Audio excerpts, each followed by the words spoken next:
Hello everyone and welcome back. तो बेटा हम स्टार्ट करने जा रहे हैं अपना 11th के कंसेप्ट्स को भी, और हम यहां से जानेंगे अपनी 11th की जर्नी को भी स्टार्ट करेंगे।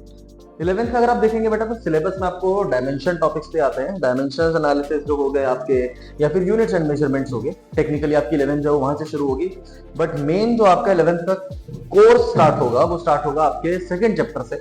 न्यू एनसीईआरटी सिलेबस के हिसाब से हम बात कर रहे हैं second chapter, that means motion in straight line. तो हम इसको पहले कवर कर रहे हैं, डायमेंशन के लेक्चर्स भी हम जल्दी अपलोड करेंगे और उसको भी एकदम बेस्ट तरीके से आपको प्रोवाइड करेंगे लेक्चर्स। अब जब हम बात करते हैं बेटा मोशन इन स्ट्रेट लाइन की, तो सबसे पहली बात तो आप ये समझिए कि जब भी हम बात करते हैं स्ट्रेट लाइन, सबसे पहले तो ये समझिए हमने चैप्टर्स को क्लासिफाई क्यों करा। क्लासिफाई मतलब आप इस चैप्टर को पढ़ेंगे मोशन इन स्ट्रेट लाइन, इससे जस्ट अगला चैप्टर जो आएगा वो आपका आएगा मोशन इन प्लेन। तो बात आती है कि स्ट्रेट लाइन मोशन में और प्लेनर मोशन में क्या फर्क है, उसको समझने के लिए आप इसे ऐसे समझिए बेटा। देखिए मोशन अकॉर्डिंग टू कंडीशंस होते हैं। फॉर एग्जांपल अगर आप देखेंगे, हमने किसी भी चीज को समझने के लिए एक्सेस पढ़े थे, आपने एक्सेस पढ़ रखे हैं, जैसे एक्स एक्सेस पढ़ रखा है, वाई एक्सेस पढ़ रखा है, ऐसे जेड एक्सेस भी आपने पढ़ा होगा। देखिए बेटा जब आप किसी भी एक एक्सेस मतलब मेजॉरिटी मोशन जो है, ध्यान से सुनेगा जो मैं बोल रहा हूं, अगर मेजॉरिटी मोशन जो है वो किसी एक एक्सिस के अबाउट हो रहा है, कोई भी एक एक्सिस के अबाउट अगर मेजॉरिटी ऑफ मोशन हो रहा है, तो आप उसे कहेंगे कि ये जो मोशन है वो एक एक्सिस के अबाउट है। और एक एक्सिस के अबाउट जब मोशन होता है तो हम उसे कहते हैं वन डायमेंशन। मतलब अगर आप इंक्रीमेंट्स देखेंगे या फिर आप डायरेक्शंस देखेंगे तो आपको यूजुअली मोशन होता दिखेगा किसी एक पर्टिकुलर एक्सिस के अबाउट। फॉर एग्जांपल बॉडी अगर कंप्लीटली सीधी चल रही है, बॉडी अगर सिर्फ सीधी चल रही है या ऐसे पीछे की तरफ चल रही है, तो आप कहेंगे sir motion is about x axis. अगर आप किसी बॉडी को ऊपर की तरफ फेंकते हैं, फॉर एग्जांपल आप देखते हैं जब भी आप किसी हाईवे पर मूव कर रहे होते हैं, ध्यान से समझिएगा, जब भी आप किसी हाईवे पर मूव कर रहे होते हैं, हाईवेज को या एक्सप्रेस वेज को यूजुअली स्ट्रेट पाथ की तरह डिजाइन करा जाता है, क्योंकि वो शॉर्टेस्ट डिस्टेंस बनाना है ना हमें। हाईवेज का, एक्सप्रेस वेज का काम ही क्या होता है, किन्हीं भी दो लोकेशंस को जोड़ना जिसमें आप मिनिमम टाइम में आप दोनों लोकेशंस में क्या कर सके, पहुंच सके नॉमिनल स्पीड के साथ। ऐसा नहीं बहुत तेज व्हीकल भगा के, नॉमिनल स्पीड के साथ आप पहुंच सके। इसीलिए हम कौन से पाथ को यूज करते हैं, स्ट्रेट लाइन पाथ, बिकॉज किन्हीं भी दो पॉइंट्स के बीच में जो शॉर्टेस्ट पाथ होता है या फिर शॉर्टेस्ट पहुंचने का सबसे आसान तरीका है वो कौन सा होता है, आपका स्ट्रेट लाइन पाथ। जब हम यहां पर बात करेंगे बेटा तो आप इसे ऐसे समझिए, अगर मोशन एक स्ट्रेट लाइन पाथ के अलोंग हो रहा है, जैसे कि आप एक हाईवे पर सीधा सीधा चल रहे हैं, तो उस केस में आपको क्या दिखेगा कि आपका बॉडी का मोशन जो है वो यूजुअली एक ही एक्सेस के अबाउट हो रहा है। फॉर एग्जांपल आप सामने की तरफ जा रहे हैं, आपने उसे एक्स एक्सेस मान लिया, तो आप कहेंगे सर हमारा मोशन एक एक्सेस के अबाउट हो रहा है। ऐसे टाइप के मोशंस को हम किस कैटेगरी में डाल देते हैं, motion in straight line. Straight line का मतलब क्या होता है, मोशन अगर एक एक्सेस के अबाउट हो रहा है तो आप उसे कहेंगे मोशन इन स्ट्रेट लाइन। जैसे कि सिर्फ हॉरिजॉन्टल मोशंस नहीं होते, अगर आप किसी बॉडी को ऊपर की तरफ फेंकते हैं या फिर आप किसी बॉडी को किसी हाइट से ड्रॉप करते हैं, जैसे कि अगर एक बॉल को लें और आप ऐसे ऊपर की तरफ फेंकें, आप उसे परपेंडिकुलरली फेंकेंगे तो वो सिर्फ कौन से एक्सिस में मोशन कर रहा है, वाई एक्सिस में मोशन कर रहा है। ऐसे टाइप के मोशन को भी किस कैटेगरी में डाल देंगे, मोशन इन स्ट्रेट लाइन। तो ये चीज आपको समझनी है। जब हम बात करते हैं मोशन इन प्लेन की, तो उसमें बॉडी जो है वो एक या एक से ज्यादा एक्सिस में मूव कर रही होगी। फॉर एग्जांपल अगर आप किसी ऑब्जेक्ट को, जैसे हम अभी आगे समझेंगे, जैसे कैच खेलते थे ना, अगर मैं आपकी तरफ ऐसे करके कोई चीज फेंकूं, थ्रो करूं, तो आप कहेंगे सर वो आगे भी बढ़ रही है और वो ऊपर भी जा रही है। जैसे फेंकते ना, जैसे अगर मैं ऐसे यहां से कोई चीज प्रोजेक्ट करूं तो वो ऐसे करती हुई ऐसे आप तक पहुंचती है। अगर हम उसे किसी एंगल पर फेंकते हैं तो क्या वो टेक्निकली क्या वो टेक्निकली आगे की तरफ भी बढ़ा और ऊपर की तरफ भी गया, और ये चीजें साइमल्टेनियसली हो रही है। ऐसा नहीं कि ऐसा हो रहा है कि पहले आगे बढ़ गया फिर उसके बाद ऊपर चला गया, फिर आगे बढ़ गया फिर ऊपर चला गया, नहीं, इस तरीके का मोशन नहीं है। बॉडी में क्या हो रहा है, बॉडी साथ साथ आगे भी चल रही है और उसी के साथ साथ ऊपर भी जा रही है। तो ऐसे टाइप के मोशन को आप कहते हैं मोशन जो हुआ वो प्लेन में हुआ। याद रखिएगा बेटा, दो एक्सिस मिलकर एक प्लेन बनाते हैं जिसको आप टू डायमेंशन कहते हैं। जैसे कि एरिया जो आपने निकाला है वो हमेशा प्लेन का निकाला है, area is 2D, volume is 3D। जब तीन एक्सिस मिलकर अगर बॉडी का मोशन तीन एक्सिस में हो रहा है तो आप कहते हैं बॉडी जो है वो मूव कर रही है किसमें, स्पेस में। अब जैसे हमारी बात करें, ह्यूमंस जो है या फिर हम जो है वो किसमें एग्जिस्ट कर रहे हैं, 3 डायमेंशन। अगर हम बात करें तो हम 3 डायमेंशन में एग्जिस्ट करते हैं, लेंथ, ब्रेड्थ और हाइट। तो हमारा मूवमेंट भी जो होता है वो 3D में होता है, आप 2D में मूवमेंट नहीं करते, और ना ही आपका डायमेंशन मूवमेंट जो है वो अलॉन्ग स्ट्रेट लाइन है। देखिए आप इसे ऐसे मत कहिएगा कि सर अगर मैं सीधा सीधा चल रहा हूं तो वो स्ट्रेट लाइन मोशन ही होना चाहिए। ऑब्वियस सी बात है बेटा, बट हम बात कर रहे हैं कि ह्यूमन जो बॉडी या फिर पूरा जो हमारा स्पेस है वो एग्जिस्ट करता है किसमें, 3 डायमेंशन, 3 डायमेंशन। तो उसमें अगर कोई मोशन होगा तो मोशन इन स्पेस, 2 एक्सिस में मोशन होगा मोशन इन प्लेन, 1 एक्सिस के अबाउट मोशन होगा मोशन इन स्ट्रेट लाइन, जिसमें से 1D मोशन और 2D मोशन तो आप अपनी 11th में पढ़ेंगे, 3D मोशन तो आपको नहीं पढ़ना है। 3D मोशन का थोड़ा बहुत हिसाब आप रखेंगे, जिस तरीके से आप 2D मोशन को सॉल्व करते हैं उन्हीं प्रिंसिपल्स की मदद से हम 3D मोशंस को भी सॉल्व करते हैं, बस एक और एक्सिस ऐड हो जाता है जिसे आप कहते हैं जेड एक्सिस या फिर एक्स वाई और जेड। अब बात करते हैं, सबसे पहले तो बेसिक्स पर चलते हैं, व्हाट इज मोशन। मोशन से पहले हमें क्या समझना है, यहां पर अगर आप देखेंगे हमने मैकेनिक्स की ब्रांच को समझाया। मैकेनिक्स बेसिकली क्या है बेटा, आपको समझना है, मैकेनिक्स एक ऐसी ब्रांच है फिजिक्स की जो डील करती है किससे, बॉडी पर, जब वो रेस्ट में हो या फिर वो किस में हो, मोशन में हो। मतलब अगर आपसे कभी ये बोला जाए मैकेनिक्स, फिजिक्स में हम जब भी मैकेनिक्स की बात करते हैं तो जैसे सॉलिड ऑफ मैकेनिक्स हो गया, ऐसे करके डिफरेंट डिफरेंट सब्जेक्ट्स भी पढ़ते हैं, आगे सोम पढ़ते हैं, तो आप उसमें ये देखिएगा मैकेनिक्स हमेशा रिलेट कर रहा होगा 2 ही चीजों से। या तो मैकेनिक्स आपको समझाता है किसके बारे में, कि बॉडी जो है वो कौन सी स्टेट में है, रेस्ट की स्टेट में रुकी हुई है, उस टाइम पर बॉडी पर कैसे फोर्सेस लग रहे हैं, किस तरीके से वो बिहेव कर रही है, उसकी स्टडी को हम किस कैटेगरी में डालते हैं, किस ब्रांच में डालते हैं, फिजिक्स की एक ऐसे सब ब्रांच जिसे आप कहते हैं मैकेनिक्स। यहीं पर अगर बॉडी मोशन में भी है तो भी आप उसे किसके अंदर स्टडी करते हैं, मैकेनिक्स के अंदर। इसी बेसिस पर हमने मैकेनिक्स में ही, अब ध्यान से समझिएगा, मैकेनिक्स के अंदर according to the state of motion, पहली बात तो ये समझिएगा बेटा, rest is also a state of motion. अगर एक बॉडी रेस्ट पर है तो आप कहेंगे वो बॉडी भी किस में है, वो बॉडी की क्या है, स्टेट ऑफ मोशन है। Rest is also a state of motion. तो ये मत सोचेगा रेस्ट कुछ और है, रेस्ट का मतलब क्या, बॉडी रुकी हुई है, मतलब बॉडी में मोशन नहीं हो रहा, और अगर बॉडी में मोशन नहीं हो रहा तो वो भी एक बॉडी की स्टेट ऑफ मोशन ही तो है। अगर मैं आपसे पूछूं what is the state of motion of body, अगर एक बॉडी रुकी हुई है उसकी स्टेट ऑफ मोशन पूछेंगे, आप कहेंगे बॉडी इज एट रेस्ट।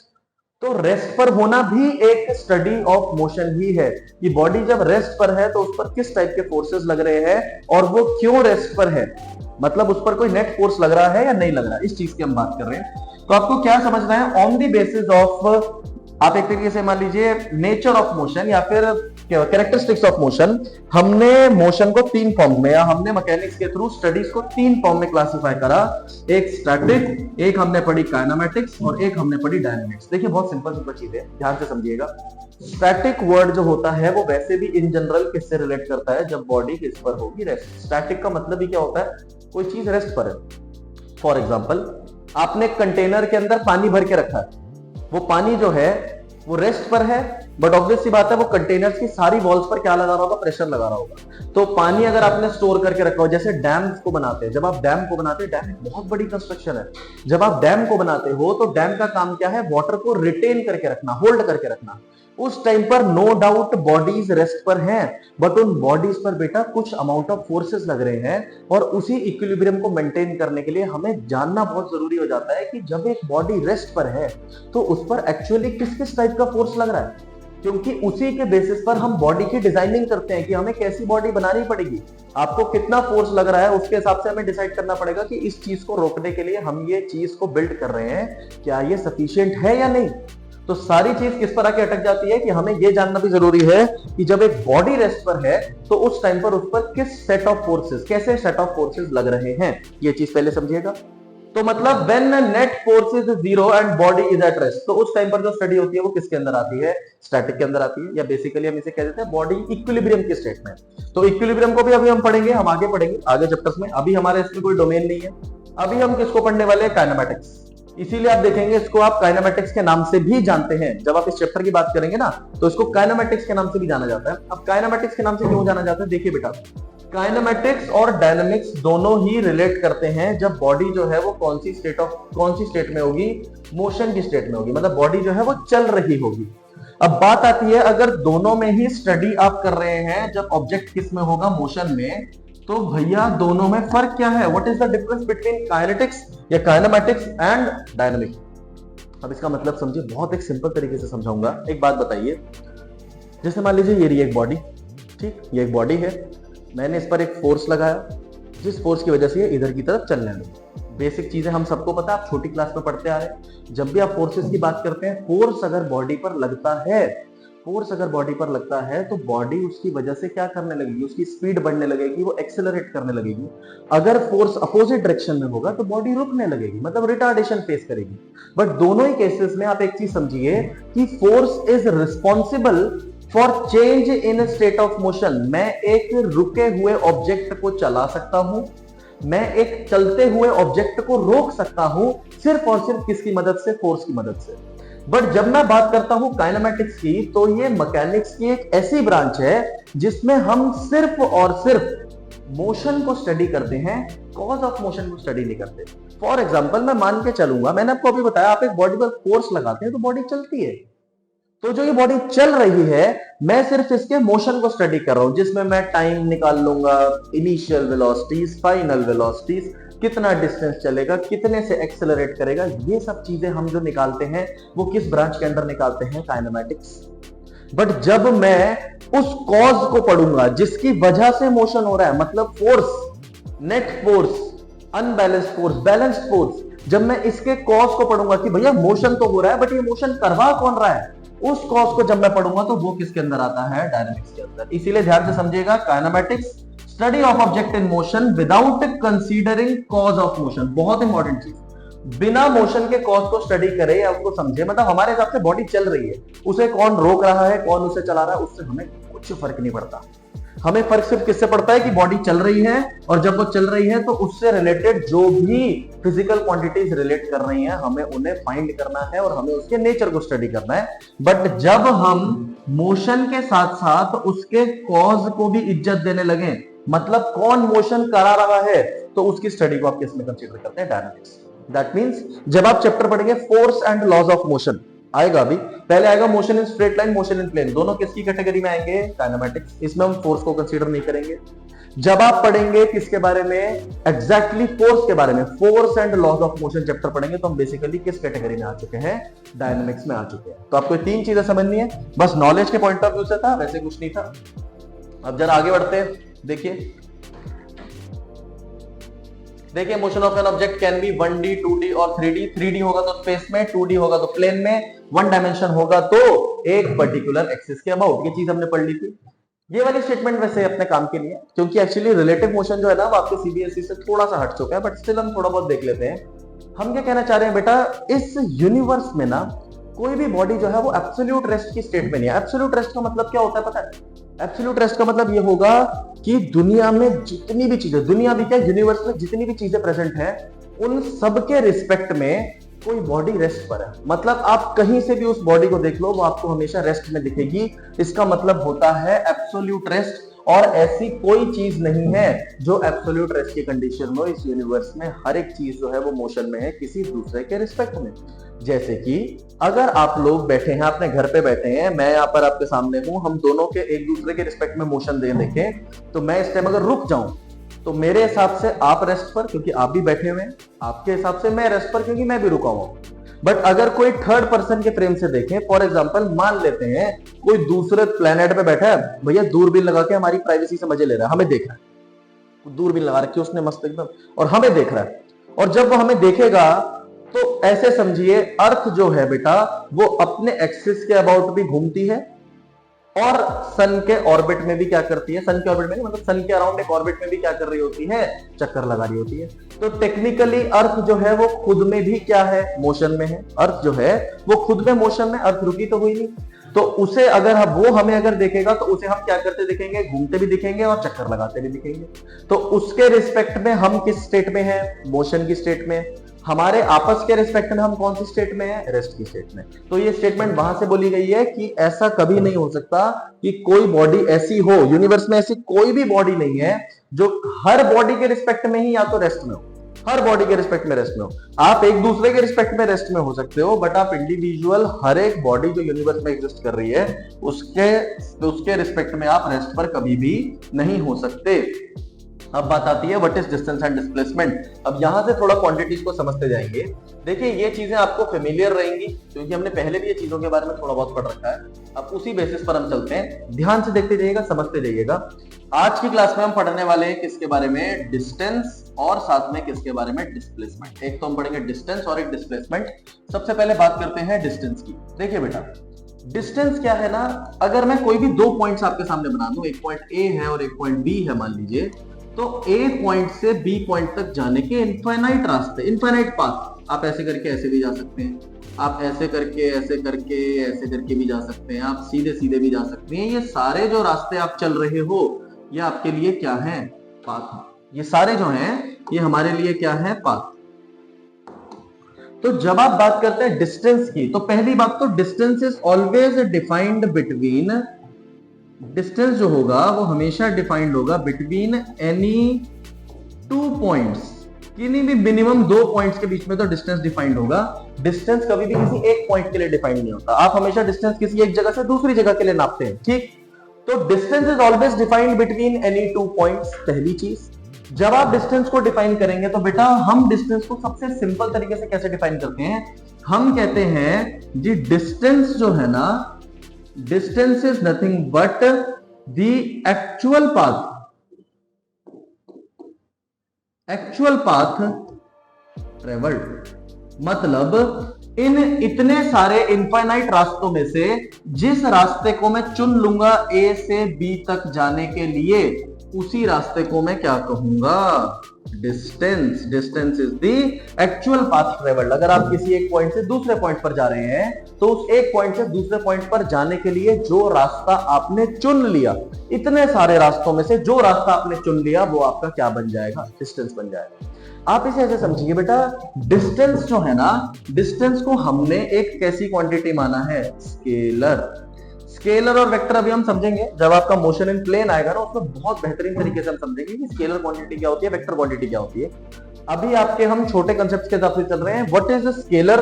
तो स्केलर मतलब स्केलर में एक ही चीज, अगर आप कोई ऐसी क्वांटिटी बनाते हैं जिसके पास सिर्फ और सिर्फ क्या है, मैग्नीट्यूड है। अगर आप इसकी बात करें, एक ऐसी क्वांटिटी जिसके पास सिर्फ और सिर्फ क्या होता है, मैग्नीट्यूड होता है, तो आप उसे क्या कहते हैं, तो आप इसे क्या कहते हैं, कौन सी क्वांटिटी होती है ये, स्केलर। दूसरे टाइप की क्वांटिटी कौन सी होती है, जिसे आप क्या कहते हैं, वेक्टर। अब जब हम बात करते हैं बेटा वेक्टर क्वांटिटी की, तो वेक्टर को इसे ऐसे समझिए, जब आप वेक्टर क्वांटिटी की बात करते हैं तो वेक्टर का लॉजिक क्या लगाना है, इसके पास एक तो हो गया मैग्नीट्यूड और एक इसके पास क्या आ जाएगी, डायरेक्शन। अब इसके पीछे का लॉजिक पता है क्या है, देखिए डिस्टेंस जो है ना वो बेटा एक फॉर्मूला आपने शायद से पहले से पढ़ रखा है, आप अपनी बहुत छोटी क्लास होते हैं, प्राइमरी से पढ़ते आते हैं इन चीजों को, speed is equal to distance upon time. अभी हम आज भी पढ़ेंगे, मतलब इस टॉपिक में भी पढ़ेंगे इस क्लास में, बट एक फॉर्मूला आपने पढ़ा हुआ है, speed equal to distance upon time. हम कहते हैं जो डिस्टेंस है वो एक कैसी क्वांटिटी है, स्केलर क्वांटिटी। स्केलर का मतलब क्या होता है, हम जब भी डिस्टेंस को कैलकुलेट करेंगे ना, हम जब भी डिस्टेंस को कैलकुलेट करेंगे, हम डायरेक्शन जैसी किसी चीज को इंक्लूड नहीं करने वाले। डायरेक्शन जैसी चीज का मतलब क्या है, देखिए बेटा डिस्टेंस जो है ना वो एक तरीके से ये मान लीजिए, आप इतने इनफाइनाइट पाथ में से जिस पाथ को उठाओगे वो आपके लिए क्या बन जाएगा, डिस्टेंस बन जाएगा। तो डिस्टेंस की कोई स्पेसिफिक डायरेक्शन नहीं है, आप जिस पाथ को चलना शुरू कर दोगे वो आपका डिस्टेंस बन जाएगा। जब आप किसी डिस्टेंस को एक स्पेसिफिक डायरेक्शन दे दो, मतलब पाथ को आप फिक्स कर दें कि भैया इस डायरेक्शन में चलोगे, जब मतलब आप जैसे मान लीजिए अगर मैंने आपको यहां से चलने के लिए बोला, मैंने आपको बोला बेटा 1 किलोमीटर का आपको चक्कर लगा के आना है, 1 किलोमीटर का मैंने आपको कहा आपको एक राउंड लगा के आना है। अब मैंने आपको डिफाइन नहीं करा ना कि वो 1 किलोमीटर का राउंड कैसे होना चाहिए, मैंने आपको बोल दिया बस आपको 1 किलोमीटर कवर करके आना, 1 किलोमीटर भाग के आ जाओ। अब हो सकता है वो 1 किलोमीटर आप किसी एक ही छोटे से, मान लीजिए बिल्डिंग है, उसके चारों तरफ चक्कर काट काट के आपने कह दिया कि सर मैंने 10 चक्कर लगा लिए और इस बिल्डिंग का एक चक्कर जो है वो इतने का था, तो मेरा 1 किलोमीटर अप्रोक्सीमेटली हो गया, तो आपने तो टेक्निकली वो भी चला। बट अगर मैं आपको उसी डिस्टेंस को, मतलब उसी 1 किलोमीटर को डिफाइन कर दूं कि बेटा आपको 1 किलोमीटर तो चलना है, बट इस रोड पर चलना है सीधा सीधा, ये 1 किलोमीटर की सीधी सीधी रोड है, आपको ये ए पॉइंट से लेके बी पॉइंट तक जाना है। दैट मींस मैंने डायरेक्शन डिफाइन कर दी। अगर मैं एक डिस्टेंस की डायरेक्शन डिफाइन कर देता हूं तो उसी को मैं कहता हूं डिस्प्लेसमेंट। तो ध्यान से समझिए, डिस्टेंस एक ऐसी क्वांटिटी है जो इंडिपेंडेंट है। इंडिपेंडेंट का मतलब क्या है, उसकी कोई डायरेक्शन आपने फिक्स नहीं कर रखी, डिस्टेंस किसी भी डायरेक्शन में चला जा सकता है। अगर मैं यहां पर खड़ा हूं, मैं आपसे कह रहा हूं कि आपने मुझे बोला कि सर 2 मीटर चलो, 2 मीटर चलो, स्टेटमेंट्स को ध्यान से सुनिएगा। 2 मीटर चलिए, 2 मीटर चलिए का मतलब क्या है? 2 मीटर में इंडिपेंडेंट हूं, मैं कहीं पे भी चल सकता हूं। मैं इधर भी 2 मीटर चल सकता हूं, मैं इधर की तरफ भी 2 मीटर चल सकता हूं, इधर जाऊं, इधर जाऊं, इधर जाऊं, कहीं पे भी जाऊं। मैंने आपकी बात का मान रख लिया, आपने मुझे 2 मीटर चलने को कहा था, मैं 2 मीटर चल लिया। बट यहीं पर अगर आप मुझे डिफाइन कर दें कि सर ईस्ट की तरफ 2 मीटर चलिए, तो अगर मैं वेस्ट की तरफ जाऊंगा तो क्या मैं आपकी डिफाइंड डायरेक्शन के अपोजिट चला गया? आप कहेंगे यस सर। तो इसका मतलब हम जब डायरेक्शन को, हम एक डिस्टेंस पर जब डायरेक्शन लगा देते हैं, उसको हमने एक नई क्वांटिटी कह दी और उसी को हमने क्या कहा? डिस्प्लेसमेंट। याद रखिएगा, डिस्टेंस के पास सिर्फ और सिर्फ मैग्नीट्यूड है, इसीलिए मैं उसे कैसी क्वांटिटी मानता हूं? Scalar quantity. बेटा मैथ्स ने तो हर चीज बना के दी है, हम हमारी कंडीशन के हिसाब से क्वांटिटीज को डिफाइन करते हैं।